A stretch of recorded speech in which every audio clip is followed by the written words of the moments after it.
सुमित्रा नंदन पंत जी द्वारा लिखी कहानी पानवाला। यह पानवाला और कोई नहीं, हमारा चिर परिचित पीताम्बर है। बचपन से उसे वैसा ही देखते आए हैं। हम छोटे लड़के थे, स्थानीय हाई स्कूल में चौथे पांचवें क्लास में पढ़ते थे। मकान की गली पार करने पर सड़क पर पहुंचते ही जो सबसे पहली दुकान मिलती वह पीताम्बर की। हम कई लड़के रहते, मास्टरों से लुक छुप कर वहाँ पान का बीड़ा खाते। कुछ दुकान के अंदर अलमारी की आड़ में खड़े खड़े सिगरेट बीड़े की भी दो चार कस लेते। पर मुख्य आकर्षण की सामग्री पीताम्बर की दुकान में आलू और मिठाइयाँ रहती। कभी कभी वह स्कूल से लौटने तक हम लोगों के लिए औटाए हुए दूध में केले मिलाकर रखता, कभी रबड़ी बना देता। स्कूल से लौटने पर थका मांदा, भूख से व्याकुल हम लोगों का दल टिड्डियों की तरह पीताम्बर की दुकान पर टूट पड़ता। कोई मिठाई और रायता खाता, कोई कचालू मटर, दूध, केला, रबड़ी इत्यादि। पान खाना बिगड़े, सिगरेट फूंक लेना भी किसी किसी के लिए आवश्यक हो जाता था। घर में हमारी उम्र के लड़कों को ये नियामतें कहाँ नसीब हो सकती। पीताम्बर हमें हंसाता बहलाता, खुद हंसता परिहास करता और थोड़ी बहुत छेड़खानी करने एवं ताना मारने में भी ना चूकता। हम में से सभी को घर से पैसे तो मिलते ना थे। हम उधार खाते और पीताम्बर को भी खिलाते। वह हम लोगों का दोस्त था, वह सभी का दोस्त था।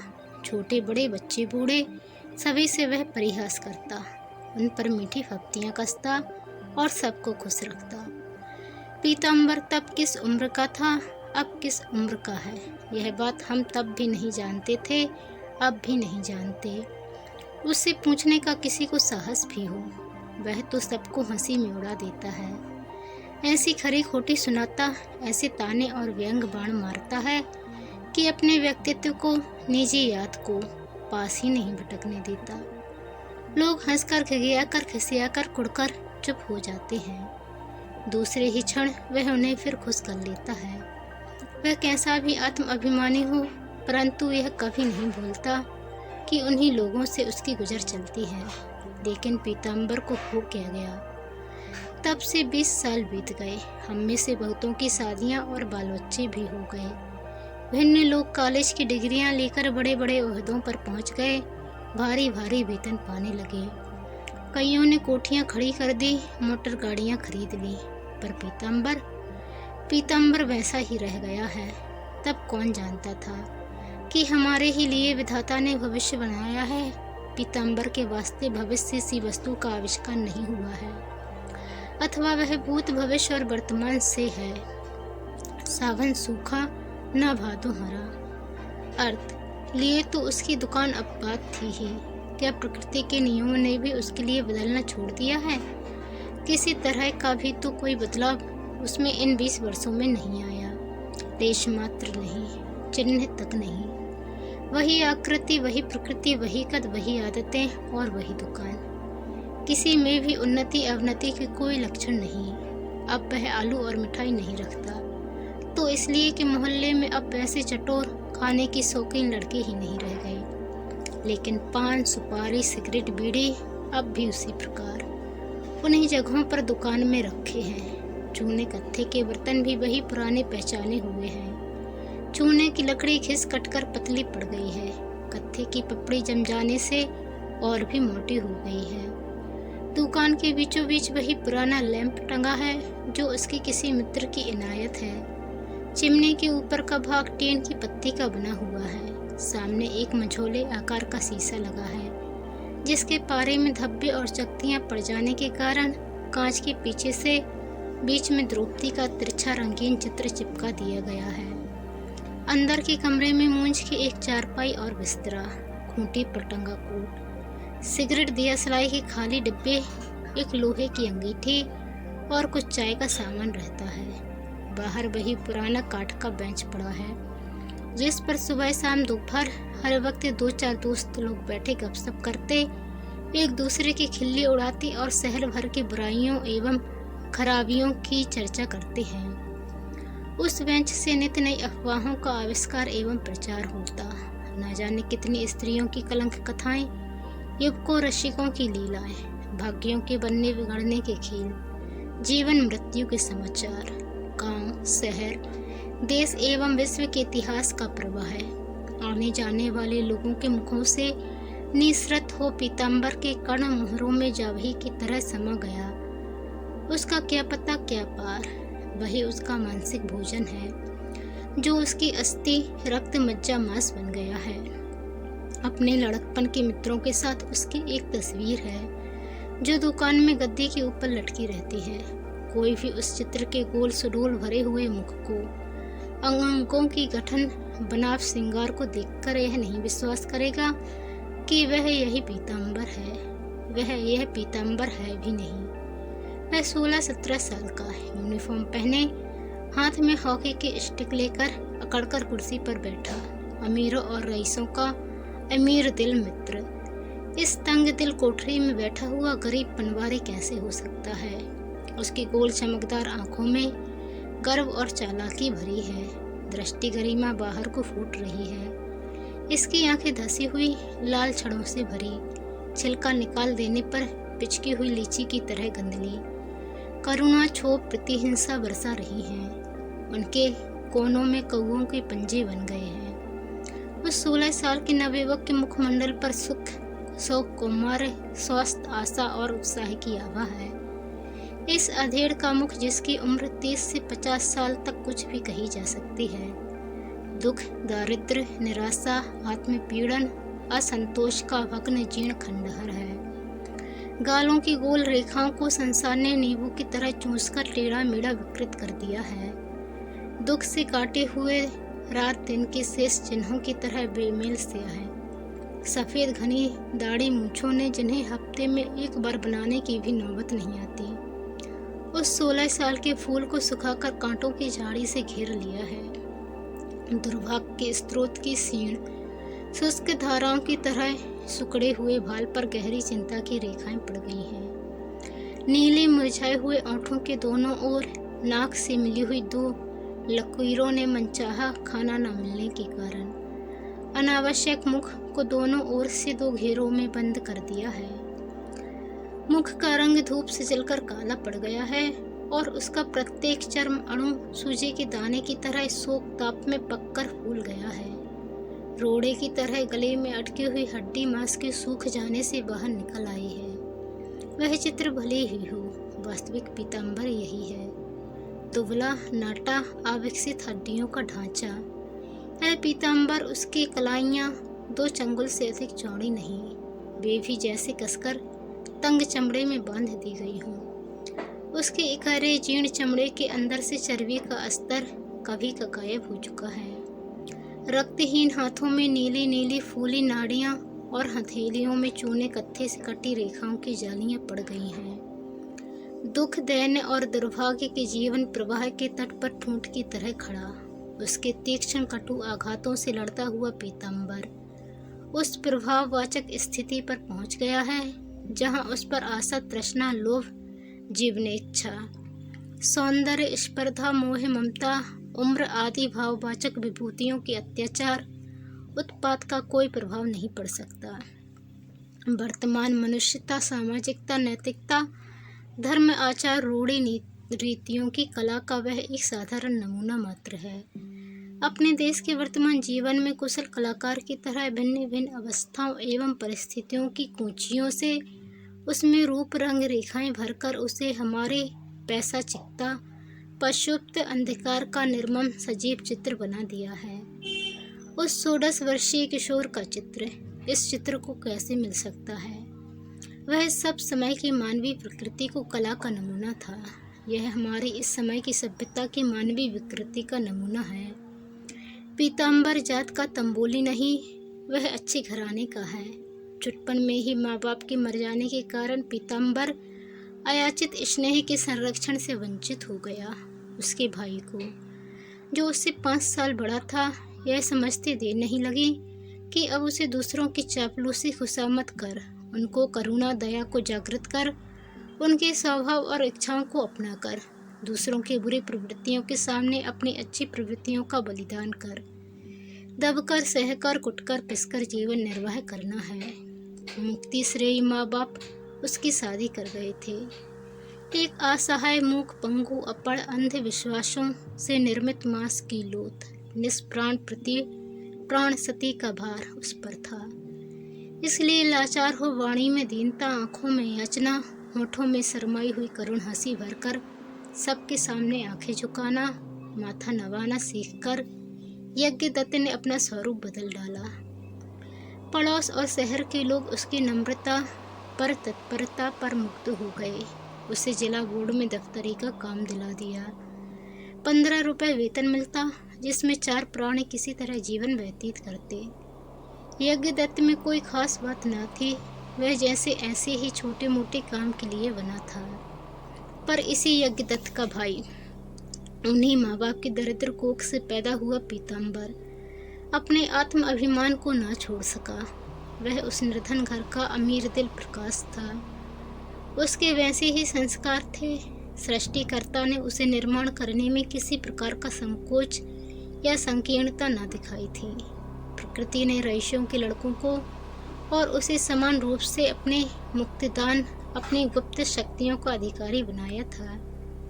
उसके स्वभाव में आत्मसम्मान प्रमुख और इच्छाएं गौड़ हो गई थीं। किसी के सामने झुकना, किसी के रोब में आना उससे न हो सकता था। माँ को वह खो ही चुका था, जिसके हाथों का स्नेह स्पर्श उसके अभिमान और हठीले स्वभाव के तीखे कोनों को कोमल चिकना बना सकता। अभिमान केवल स्नेह के सामने झुक सकता है। उसे सहिष्णु साथी की जरूरत होती है। पर अपने भले बुरे के ज्ञान से अनभिज्ञ उस गरीब के लड़के को ऐसा कुछ भी न मिल सकने के कारण उसका अतृप्त अभिमान आत्मनिर्माण करने के बदले आत्मसंहारक हो गया। पीताम्बर उच्छृंख स्वतंत्र तबीयत का हो गया। आत्महीनता की पीड़ा जनक ज्ञान से बचने के लिए वह धनी युवकों से मित्रता स्थापित कर झूठा संतोष ग्रहण करने लगा। जीवनोपाय के लिए कोई हुनर, कोई उद्योग सीखने की ओर उसने कभी ध्यान ही नहीं दिया, जिससे पीछे उसे सच्चा संतोष मिल सकता। वह बड़ा तेज और होशियार था। बात की बात में शहर के अमीर लड़कों को अपने वश में कर उनकी स्नेह सहानुभूति पर अधिकार प्राप्त कर मौज उड़ाया करता। वह मनोरंजन के उन्हें नित्य नवीन उपाय बतलाता, जवानी की बहार लूटने को उत्साहित करता, उनमें साहस भरता और मुश्किल को आसान बनाकर अपने को उनके लिए आवश्यक बना लेता था। वह उनसे दबता न था, बराबरी का व्यवहार रखता था। उनके साथ पिकनिक में जाता, ताश खेलता, हॉकी, फुटबॉल, क्रिकेट में अपनी दक्षता दिखलाता। किसी के कुछ कहने पर या छेड़ने पर बिगड़ भी उठता। यदि वह वैसा उद्दंड, स्वतंत्र और आत्माभिमानी न होता और अपने मित्रों की जरा भी खुशामद कर सकता, तो आज वह फटेहाल न होता। अमीर जादों के साथ ऐश आराम में रहना सीखकर शीघ्र ही वह जीवन संग्राम की कठिनाइयों को झेलने और कठोर परिश्रम कर सकने में अक्षम साबित हो गया।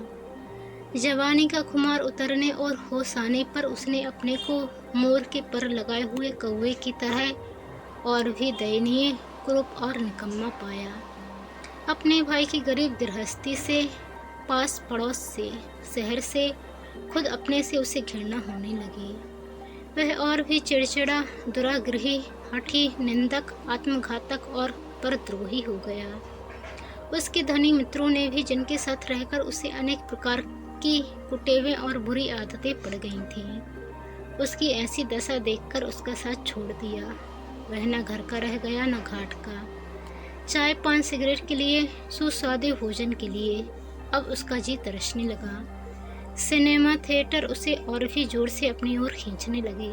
लाचार हो अपने से तंग आकर उसने अपने गरीब भाई के जेब पर हाथ साफ करना शुरू किया।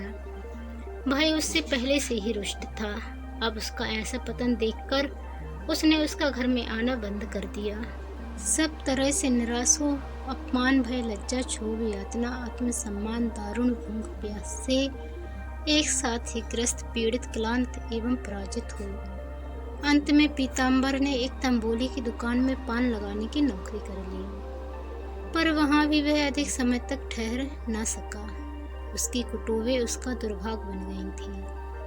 और एक रोज दुकान पर पान खाने को आई हुई एक वेश्या के रूप सम्मोहन के तीर से बुरी तरह घायल हो, उसने शाम के वक्त चुपचाप गले की संदूकची से 5 रुपए का नोट चुराकर अपनी विपत्ति निशा की कालीमा को एक रात के कलंक से और भी कलुषित कर डाला। उसका स्वास्थ्य अभी खराब नहीं हुआ था। उसके विवाहित जीवन सबल इंद्रियों की स्वस्थ प्रेरणाओं का समाज अथवा संसार क्या मूल्य आंक सकता था, क्या सदुपयोग कर सकता था। फूल की मिलनेच्छा सुगंध कही जाती है, मनुष्य की प्राणाच्छा दुर्गंध उसे निर्मल समीर वाहित करता है, इसे कलुषित लोकापात। नर पुरुष के वीर का गीत गाता हुआ भौरा नृत्य करता हुआ मलयानिल स्त्री पुरुष के गर्भ में पहुंचा आता है। मनुष्य का वीर वैवाहिक स्वेच्छाचार की अच्छी कोठरियों, पाशविक वैश्याचार की गंदी नालियों में सहस्त्र प्रकार के गर्हित नीरस कृत्रिम मैथुनों द्वारा छिपे छिपे प्रवाहित होता है। यह इसलिए कि हम सभ्य हैं, मनुष्य के मूल्य को, जीवन को, पवित्रता को समझ सकते हैं। असंख्य जीवों से परिपूर्ण यह सृष्टि एक ही अमर दिव्य शक्ति की अभिव्यक्ति है। प्रकृति के सभी कार्य पुनीत हैं, मनुष्य मात्र की एक ही आत्मा है। हम ऐसे दार्शनिक सत्यों के ज्ञाता एवं विधाता हैं, हम प्रकाशवादी हैं। खैर, दुकान का मालिक पीताम्बर को प्रेस के हवाले करने जा रहा था। उसके बड़े भाई ने बीच उचाकर हाथ जोड़कर गिड़गिड़ाकर तंबोली के रुपए भर दिए और पीताम्बर को धिक्कार कर उस पर गालियों की बौछार कर अंत में लोगों के समझाने पर तरस खाकर उसके लिए निजी पान की दुकान खोल दी। तभी से हमारे कथानायक इस दुकान की गद्दी पर बैठकर पान वाले की उपाधि से विभूषित हुए। अवश्य ही वह कोई शुभ मुहूर्त रहा होगा कि उस पान वाले की गद्दी अभी तक बनी हुई है, भले ही वह नाम मात्र को हो। पर यहाँ से पीताम्बर का दूसरा दुर्भाग्य शुरू हुआ। वह क्रियाशील निरंकुश पीताम्बर अब विचारशील और गंभीर हो गया। उसका रुद्र आत्माभिमान कुंठित हो गया। वह निर्जीव, निर्लात्मा, निश्चेत अस्थि मांस का पुतला मात्र रह गया। उसने यथाशक्ति अपने स्वभाव और प्रवृत्तियों के अनुसार अपनी परिस्थितियों के संसार से लड़ने, जीवन संग्राम में विजय पाने का प्रयत्न किया था, पर वह निष्फल हुआ। संसार ने ही अंत में उस पर विजय पाई। क्या वह निर्धन युवक किसी भाग्य दोष से या अपने दोष से निरंकुश, उच्छृंख अथवा आत्म अभिमानी था? क्या गरीब के लड़के में ऐसे गुण शोभा नहीं देते? नहीं, वह सुंदर, स्वस्थ, सशक्त, सचेष्ट, आत्मसम्मान से पूर्ण युवक गरीब का लड़का कैसे हो सकता है? जब प्रकृति ने अपने सब विभवों से संवार कर उसे धनी मानी बनाया था, वह युवक अपना सौंदर्य पहचानता था। अपने सुंदर स्वस्थ शरीर के प्रभाव से वह अनजान न था।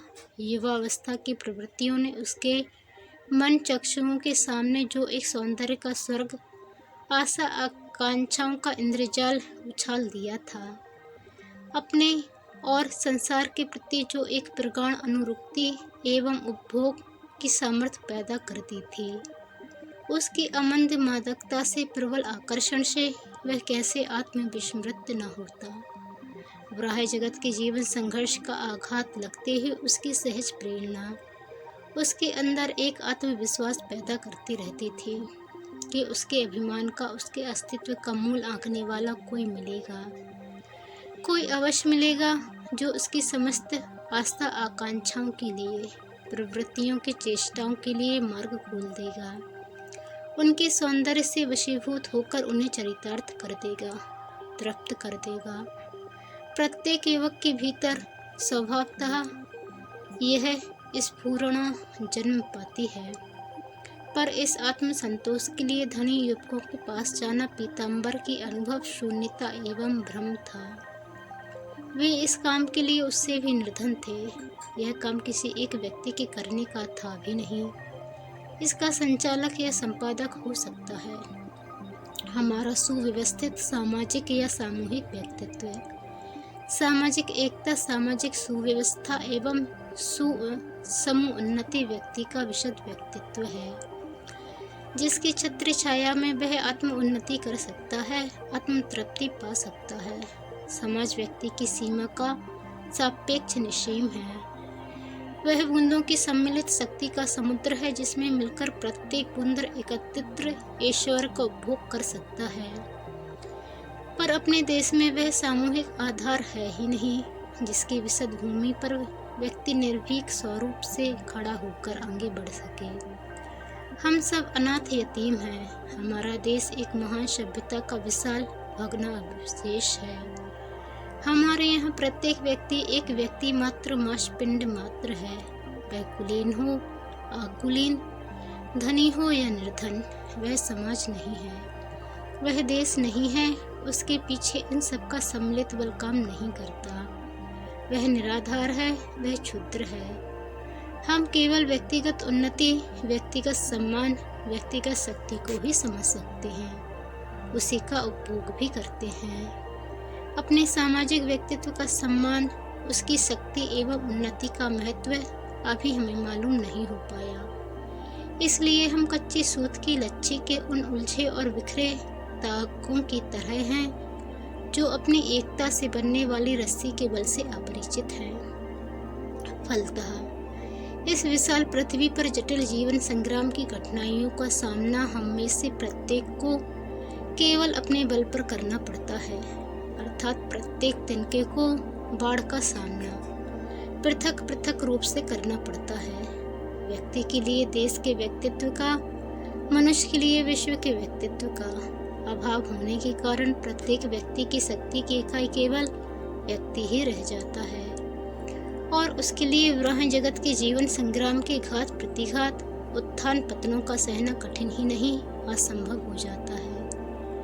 दो एक बार निष्फल होकर वह शीघ्र ही अपने को अयोग्य समझने लगता है, और हतबुद्धि हो अंत में निराशावादी, भाग्यवादी, दुखवादी, विरक्त, उदास, द्रोही, द्वेषी, निंदक सभी कुछ बन जाता है। सभ्यता के ह्रास के युग में, राष्ट्र के या समाज की अवनति के युगों में ऐसी ही विचारधारा जनसाधारण की बन जाती है।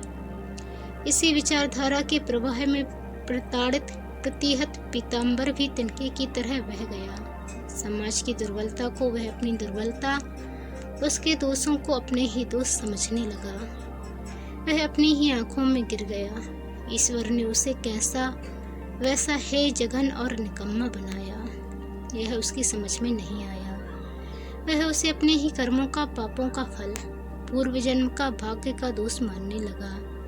अपने चारों ओर व्याप्त वातावरण में उसे ऐसे ही विचार और भावनाएं मिली जो उसके भीतर भी जड़ जमा गई। उसे अपने से घृणा, अच्छाई से घृणा, जीवन संसार सबसे विरक्ति हो गई।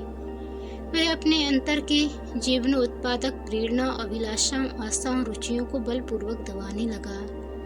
मन ही मन जीवन इच्छा के लिए आत्मा का तिरस्कार करने लगा। यह जीवन माया है, संसार भ्रम है, इच्छाओं का अंत दुख है। जीवन, संसार, आत्म उन्नति सब कुछ दुखमय है। यह सब निर्मम भाग्य का छल है। ऐसी ही बातों में उसका विश्वास बढ़ने लगा। उसके भीतर कार्य में प्रवृत्त करने वाली स्फुरना निश्चेष्ट पड़ गई। मन की सब स्फूर्ति सदैव के लिए जाती रही। उसने अपने से भी गए बीते दुर्भग पीड़ितों को देखना, उन पर सोचना प्रारंभ किया। ऐसे विचारों से उसे संतावना मिलने लगी और उसका विश्वास जीवन और संसार की निस्सारता पर बढ़ने लगा।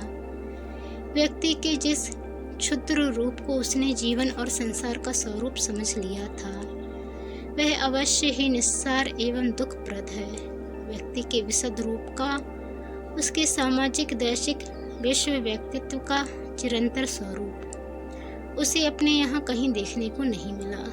जीवन की समग्रता से कटकर वह अलग हो गया और पेड़ की डाली से विच्छिन्न पुष्प की तरह मुरझाने और सूखने लगा। किसी को सुंदर स्वस्थ संसार में रत, आशा, सदिच्छा, सदाशयता में तत्पर देखकर उसके भीतर से एक बिरदूप हंसी निकलने लगी। वह सब का उपहास करने लगा। सभी प्रतानी कसना, व्यंग बौछार करना उसका स्वभाव ही बन गया। उसका समस्त विश्वास भाव के विश्व से उठ गया। अभाव का विश्व कठोर है सही, पर वही सत्य है। सुख, सफलता, संपत्ति का स्वप्न देखना अज्ञान है।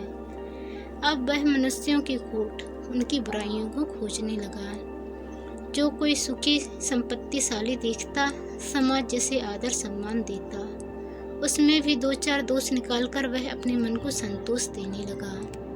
उसके पड़ोस में उसके किसी संबंधी ने एक विशाल 2 मंजिला कोठी खड़ी कर दी थी। वह आधुनिक ढंग की, बड़ी ही सुंदर। उस गरीब बस्ती में अपना गर्वोन्नत मस्तक उठाए हुए थी, पर पीताम्बर ने वह सड़क के किनारे है, उसमें पर्दा नहीं। उसके मालिक ने मजदूरों की तनख्वाह काटी इत्यादि, उसमें कई दोष निकाल दिए। वह जब मकान जाता, उस कोठी की ओर कभी नहीं देखता, पहले ही से आंखें फेर लेता। हम कभी से इस अभावनात्मक सत्य पर विश्वास करते चले आ रहे हैं। ऐसा करने से हम सक्रिय जीवन के घात प्रतिघात, उसकी स्वास्थ्यवर्धक स्पर्धाओं का सामना करने से बच जाते हैं। हम अपने विशद व्यक्तित्व के उज्ज्वल परिणामों से अनविघ्न होने के कारण क्षुद्र व्यक्तित्व को अपनाए हुए हैं। अपने को सर्वस्व न बना सकने के कारण हम शून्यवत हो गए हैं, और सूरज, चांद और तारे हमें शून्य बन जाने पर उपदेश नहीं देते। नीला आकाश, हरी धरती, इठलाई वायु, रंग बिरंगे फूल, गाते हुए पक्षी, दौड़ती हुई लहरें हमें दूसरा ही संदेश देते, दूसरे ही सत्य का दर्शन कराते हैं। वहाँ अजय जीवन, अविराम सृजन, हमारे मरणशील व्यक्तित्व का, हमारे जड़त्व और निर्जीवता का प्रत्येक क्षण उपहास उड़ाया करते हैं। हमें विश्व की समग्रता की ओर, हमारे अमर व्यक्तित्व की ओर आकर्षित करते रहते हैं। पारस्परिक स्पर्धा, द्वेष, द्रोह, छोटे मोटे सुख दुख, हानि लाभ, भेदभाव के अंधकार से घिरे हम सर्वत्र प्रकाशमान संपूर्णता से अपना संबंध विच्छेद कर नासमान हो गए हैं।